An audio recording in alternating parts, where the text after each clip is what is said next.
प्यार भरी सत श्री अकाल मेरे सभी दर्शकों को। मैं मिलनदीप सिंह पंजाब से आप सभी का अपने चैनल गार्डनिंग एट हवेली पर स्वागत करता हूं। जैसा कि आपको टाइटल थंबनेल देखकर पता चल ही गया होगा कि मैं आज आपको अपने यहाँ इस सीज़न की कद्दू की बम्पर हार्वेस्ट दिखाने जा रहा हूं। साथ में मैं कुछ दूंगा ज़बरदस्त टिप्स, तो बने रहिए अंत।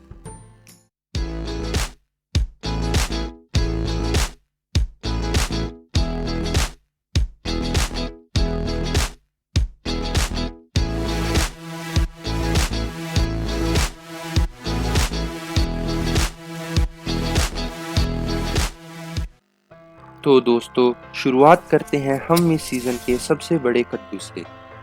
इस कद्दू का मैंने वज़न किया था तो लगभग 5 किलो 200 ग्राम के करीब निकला था।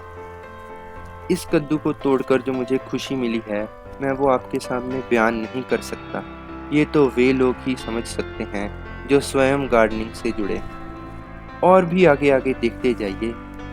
अगर मैं इस बार की हार्वेस्ट को कद्दूओं की बारिश भी कहूँ तो भी कोई अतिशयोक्ति नहीं होगी। इतने कद्दू लगे कि हम खाते खाते थक गए।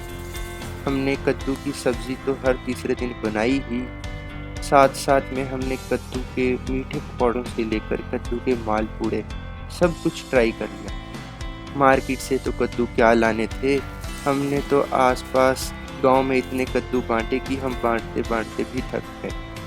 आधों की तो मैंने वीडियो भी नहीं बनाई, क्योंकि कई बार जल्दी जल्दी में तोड़ने पड़ते थे, या मैं मोबाइल नहीं लेकर जाता था, या फिर परिवार में से कोई और तोड़ लाता था। और कई कद्दू बेलों के जंजाल में दिखे ही नहीं। ये उन लोगों को पता है जो कद्दू उगाते हैं कि कद्दुओं की बेलों के जंजाल में से कद्दू को ढूंढना और तोड़ना भी कोई खाला जी का वाड़ा नहीं है। और इसी चक्कर में हमारे कई कद्दू हमें कभी दिखे ही नहीं और बड़े बड़े खराब हो गए। कुछ भी कहिए, लेकिन इस बार जो कद्दू उगाकर मुझे प्रसन्नता की अनुभूति हुई है, वह सच में अकथनीय। तो दोस्तों, अगर आप भी मेरी ही तरह कद्दू उगाना चाहते हैं तो यह काफ़ी आसान है। कद्दू की बेल कोई ज़्यादा केयर नहीं मांगती, बस आपको 3-4 चीज़ों का ध्यान रखना पड़ता है। पहला कि अगर आप ज़मीन में लगा रहे हैं तो बहुत ही बढ़िया, लेकिन अगर आप पॉट में लगा रहे हैं तो पॉट के साइज़ का ध्यान रखें, कम से कम 24 इंच का पॉट हो, तभी आपको कुछ प्रैक्टिकल प्रयोगशाली नतीजे देखने को मिलेंगे। उसके अलावा आपकी मिट्टी पोषक तत्वों से भरपूर होनी चाहिए और उसमें पर्याप्त मात्रा में ऑर्गेनिक मटेरियल मिला होना चाहिए, क्योंकि दोस्तों कद्दू की बेल हैवी फीडर होती है, तो उसके लिए आपको गोबर की खाद या फिर किचन वेस्ट कंपोस्ट अच्छी मात्रा में अपनी मिट्टी में मिलाना चाहिए। और उसके अलावा अगर हम वाटरिंग की बात करें तो दोस्तों, हमें पता है कि कद्दू गर्मियों की शुरुआत में लगते हैं, तो तब हमें उसमें अच्छी वाटरिंग करनी चाहिए ताकि नीचे की ज़मीन सूखे नहीं। और आप मल्चिंग भी कर सकते हैं, लेकिन जैसे जैसे बरसातें आएंगी तो आपको ये भी ध्यान रखना है कि उसकी जड़ों के आसपास ज़्यादा पानी खड़ा ना हो, ताकि उसकी जड़ें गले नहीं। उसके अलावा दोस्तों, कद्दू को एक प्रॉपर प्लेस में लगाइए जहाँ पर आपको मूवमेंट में तकलीफ़ ना हो, क्योंकि यह देखते ही देखते काफ़ी जगह कवर कर ले। और अगर आपका कद्दू कहीं लटक गया है तो और वह बढ़ रहा है, तो आप कोशिश कीजिए कि उसे आप नीचे उतार लें, ताकि ये ना हो कि वो नीचे गिर जाए।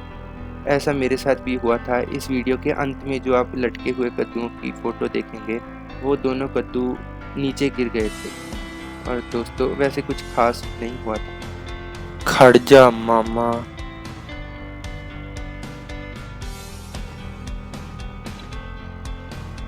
हाँ, तो दोस्तों, कुछ खास नहीं हुआ था। अ, बच गए थे, लेकिन फिर भी आप इस बात का ध्यान रखिए।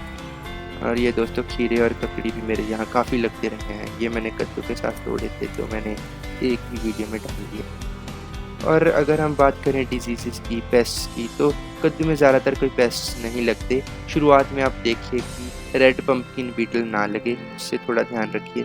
बाद में इसको कोई ऐसी ज़्यादा प्रॉपर केयर की ज़रूरत नहीं पड़ती। फिर भी आप थोड़ा प्रिकॉशन लेना चाहते हैं तो आप नीम के तेल का पानी में डालकर छिड़काव ट्रेडिशनल तरीके से कर ही सकते हैं। और हाँ दोस्तों, यदि आपको कद्दू खाना पसंद भी नहीं है तो भी आप इसे बड़े चाव से, बड़े शौक़ से खाएंगे जब आप इसे अपने खुद के हाथों से उगाएंगे। जब आपकी मेहनत लगी होगी इस पर। यही तो खासियत है इस हॉबी की। आप एक बार बागवानी करके तो देखिए, बागवानी का दिव्य अनुभव लेकर तो देखिए, कैसी खुशी मिलती है। दोस्तों, ये वीडियो मैंने मुख्य तौर पर आपको कद्दू की हार्वेस्ट दिखाने के लिए बनाई थी और मैंने जल्दी में आपको सारे टिप्स बता दिए। लेकिन चिंता मत कीजिएगा, इसके बारे में मैं आने वाले टाइम में डिटेल्ड वीडियो भी लेकर आऊँगा। यही नहीं दोस्तों, हम गार्डनिंग के अन्य सभी एस्पेक्ट्स पर भी डिटेल्ड डिस्कशन करेंगे। अगर आप चाहते हैं कि आपको आने वाली सारी वीडियोस मिलती रहें और आप भी इस चैनल की फैमिली का एक सदस्य बने, तो प्लीज़ इस चैनल को सब्सक्राइब कर लीजिए और बेल आइकन भी ऑन कर लीजिए। और हाँ दोस्तों, अगर आपको ये हार्वेस्टिंग पसंद आई है तो प्लीज़ लाइक करके जाइएगा। धन्यवाद, मिलते हैं अगली वीडियो में। Happy gardening.